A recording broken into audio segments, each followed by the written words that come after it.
Jets OTAs. Saleh saying Aaron Rodgers reportedly can do everything. And the highlights so far back it up. He can jump with a medicine ball. He's throwing touchdowns. 13 of 15 for 3 touchdowns against that vaunted Jets defense. You can't do that. What? You can't. If he had played poorly, We would have reported it. And now he So I'm plays being well. fair. He's playing well, But and I'm reporting it. But you're making it about the defense being overrated. 3 touchdowns? I Sauce think he Gardner threw for out there? over Is he 300 just yards, holding out? Dusty's yelling at me. Here's Rodgers. You said earlier there's pressure on all of us. All of us, yeah. Why do you say there's pressure on you? Well, I think if I don't do what I know I'm capable of doing, we're all probably going to be out of here. So I like that kind of pressure, though. Reporters are like me. Greg, your reaction? Look, truth, number one, put the league on notice. Like this version of Aaron Rodgers, and it's not about his skill set. Can he still play? Will he be old? And all the things. The idea that he will stand 10 toes down and stand and own the expectations that not only he has for himself, but that everyone has for him in this team, I love it. Because the posture that he took last year, well, let's just listen to it. This is Aaron Rodgers last year when he came over. I think I can just fit in perfectly. I'm not here to be a savior of any kind. I'm just here to be the best quarterback I can be, to lead authentically, and to inspire the guys around me. That's a good take. That was Aaron Rodgers trying to temper expectations last year. Even though everyone knew the reason why you were brought over here. You are the reason, you are the missing piece to what we feel like is in your words, an S-Bob team. There we go. Yeah. And so when I look at Aaron Rodgers right now, and I know everybody's like, oh, he's old, but he's coming off injury. I said all those things. However, we don't need, and they don't need Aaron Rodgers to be MVP version of Aaron Rodgers. What they need him to be is more than what they got and have had in the past. They will get that out of Aaron Rodgers. Yeah. My point, they will get that out of Aaron Rodgers. And the fact that he is being truthful about what the situation is, saying it's on me.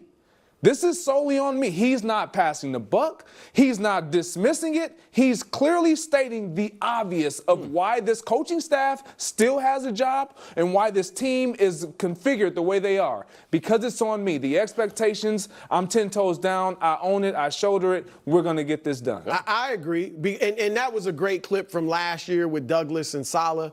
But when I started thinking, the Jets might be pretty good, was when Rodgers, with his opening press conferences before that with Saleh and those guys, when he was talking about that trophy looks lonely. Like he was embracing kind of the pressure even last year. And so, look, I know he's 40 years old.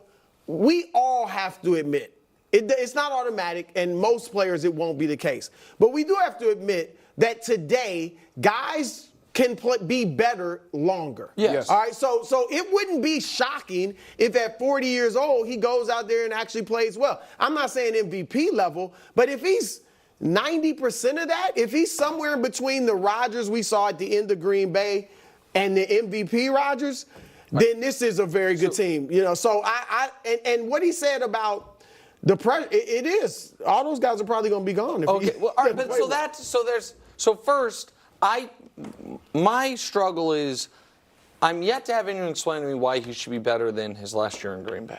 I agree. That's the piece. Can I give a couple? Yeah, quick. Sure, please. One, he's taking part in the off-season workouts, which he didn't do in Green Bay at the end. He didn't seem to have any love for the young receiver. Sure. So I would say that, and I also think, like Greg said, he seems more all in, and he's embracing the pressure. Maybe his thumb was jacked up. Thumb was broken. Yeah. Okay. Well, the thumb. I don't know if the thumb was broken. The thumb was. I mean, I know. That year, I think. I mean, Dak broke his thumb and missed 6 weeks. Aaron didn't miss any games, so I don't. He had a thumb issue. Sure, that's fine.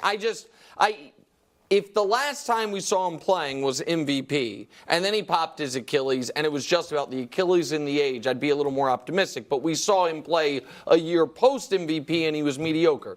But the other issue I have with the comment is so multi-layered. First of all, it is a wild thing to say. I'm just asking how you two would feel. I'm not Aaron Rodgers of this show, but let's just say, if I was doing an interview, I'm like, listen, I just come to work every day and I know if I don't perform, we're all fired. Like if I don't produce, Brew, Greg, Wiles, everybody's looking for a job. Yeah, it's on me. I don't think I hear you. Look, I wouldn't say that about DeMonze on the podcast. He's right, though. Okay, He's right. Brew. Aaron Rodgers is absolutely right. We all know it. So go ahead, Greg. Prior to him making this statement, what we were saying about this coaching staff, this entire coaching staff, the reason why they did not get fired is because this experiment hadn't had a chance to be laid out. Right. So that then brings me why I said it's multi-layered. If what he's saying is true, then they are making a grievous error keeping those people in place. If it's like, well, these guys only have a job because Aaron prefers it. When we think that they're going to be fired, they're on this close to being fired, then they should have been fired. Firing Robert Saleh or Nat Hackett or both of them doesn't cost you Aaron Rodgers, theoretically. It shouldn't. He wants to play. He turned down the opportunity to be the vice president of the United States in order to play for this football team. You're saying, so you guys, so what we're saying is, I just want to make sure I have it right, is that we are going to believe in the Jets under the premise of that Rodgers 2 years ago could have been better but wasn't bought in enough. This year is going to be better under the preconditions of things that are not supposed to be in control of the quarterback he gets to say over, like the full coaching staff, GM, and offensive coordinator. As long as everything is laid out the way he demands, then we think we have our best chance of getting decent to good Aaron Rodgers. If that's the case, I don't think the juice is worth the squeeze. Personally, I don't. And I'm going to stand here as the one that's been in the huddle with that guy and tell you the juice is worth the squeeze. I agree if they're getting the guy you were in the huddle with. No, but what I'm saying is they don't even need that guy. They don't need the version of that guy. They will have his brains. I'm not sure if his brains is as good as it was 10 years ago. It is. I mean, we're not talking outside of football. Okay. We're focusing on football. Like, he's going to pre-snap, get them in the best situations. Like, you don't unlearn those things. You improve. You build on that. You grow. You advance. Like, I'm excited about the buy-in, and when you talk about last year's team, that is the issue.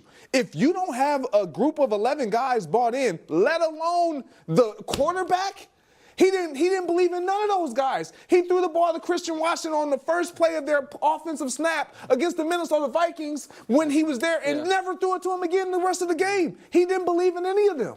So how are you going to get the best version of those guys if the guy that is supposed to be believing in you don't believe in you? And I guess my point is, if the biggest offense is, well, Mangini said it ended up being right, or at least some people think. Like, drafting Jordan Love was smart because it put a chip on Aaron Rodgers' shoulder. His play had tailed off because he wasn't bought in, but now he has something to prove.